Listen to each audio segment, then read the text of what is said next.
جب corona virus کے خوف نے پورے معاشرے کو اپنی لپیٹ میں رکھا ہوا تھا، ان ایام کے اندر میں نے اس بات کا اعلان کیا تھا کہ جو غسل چاہتا ہے انشاءاللہ اس کی میت کو غسل ہم دیں گے۔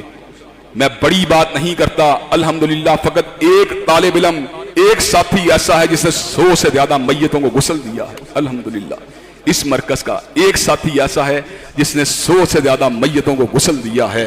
حضرات گرامی قدر، 2-3 روز قبل ایک میت تھی جس کو جھگڑا ہوا تھا اور اس کے نکلنے کی کوئی صورت نہیں تھی۔ رات کے 2 بجے الحمدللہ آپ کا یہ بیٹا، آپ کا یہ بھائی اپنی نگرانی کے اندر اس کا غسل دلوایا، اور غسل دلانے والی ٹیم کم تھی، اپنے بیٹے کو خود اس کمرے میں داخل کر دیا کہ کرونا کی میت کو غسل دو، یہ میتوں کے حقوق ہیں جن کو ہم نے ادا کرنا ہے۔ الحمدللہ ان غسل دینے والوں کے اندر جہاں میرے روحانی بیٹے اور بھائی شامل تھے، میرا اپنا سگا بیٹا بھی میت کو غسل دینے والوں میں شامل تھا۔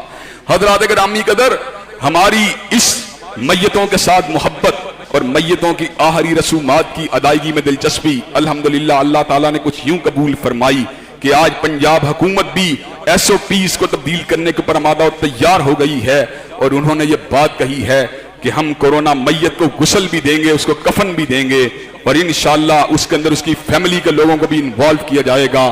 حضرات، ہم اس اعلان کا خیر مقدم کرتے ہیں اور ساتھ ہی یہ بات بھی کہہ دینا چاہتے ہیں اگر اس SOPs کے اندر دوبارہ کوئی ٹیمپرنگ کی گئی، دوبارہ تبدیلی کی گئی تو انشاءاللہ ہم آپ کے بیٹے جو ہیں دوبارہ اس کام کو کرنے کے لیے حاضر ہیں، اس کام کو کرنے کے لیے موجود ہیں۔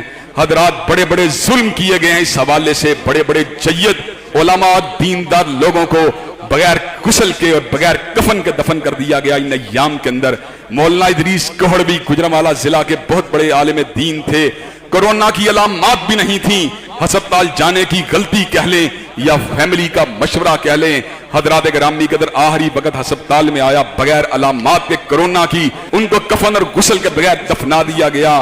وہ رہا چیختے رہے، چلاتے رہے، لیکن کسی کے ضمیر کے اوپر تازیانہ نہیں بجا۔ حضرات گرامی قدر بعد میں ان کی انتقال کے بعد رپورٹ آئی تو نیگیٹو آئی۔ حضرات، یہ کیا اندھیر نگری ہے، یہ کیا ظلم و بربریت کی انتہا ہے۔ میں وعدے کر دینا چاہتا ہوں کورونا سے ڈرنے کی حضرات گرامی قدر کوئی ضرورت نہیں، یہ اس ہی کو پکڑے گا جس کو پکڑنے کا پروردگار عالم حکم دے گا، اور جس کو چھوڑنا ہوگا اللہ کے حکم سے اس کو چھوڑ دے گا۔ فاللہ خیر حافظا، اللہ سے بڑا محافظ کوئی بھی نہیں ہے۔ جتنی اس کی گریوٹی ہوگی اتنی ہی ہوگی جتنا ہمارا رب چاہے گا۔ حضرات گرامی قدر، بڑے بڑے کمزور وجودوں والے لوگ جب عقیدے کی طاقت کے ساتھ گھر سے باہر نکلتے ہیں، اللہ کے فضل و کرم سے صحیح سلامت گھر واپس آتے ہیں، اور بڑے بڑے طاقتور لوگ جب عقیدے کے بغیر گھر سے باہر نکلتے ہیں تو ان کی میتوں اور جنازوں کی اطلاع ملتی ہے۔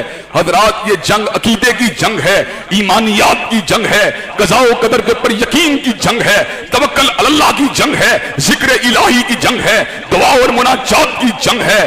انشاءاللہ ہم یہ جنگ جو ہے اللہ کے اذن سے جیتیں گے۔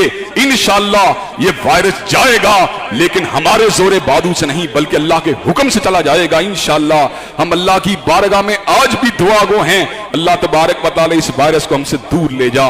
ہم بڑے ہی کمزور ہیں، ہم بڑے ہی ناتواں ہیں، ہمارے اندر اس کا مقابلہ کرنے کی نہ ہمت ہے نہ اس کا مقابلہ کرنے کی شکت ہے، لیکن تو علی کل شیء قدیر ہے، تو اکبر ہے، تو اللہ، تو کبیر ہے، تو عظیم ہے۔ اللہ، تو اس وائرس کو ہم سے دور لے جا۔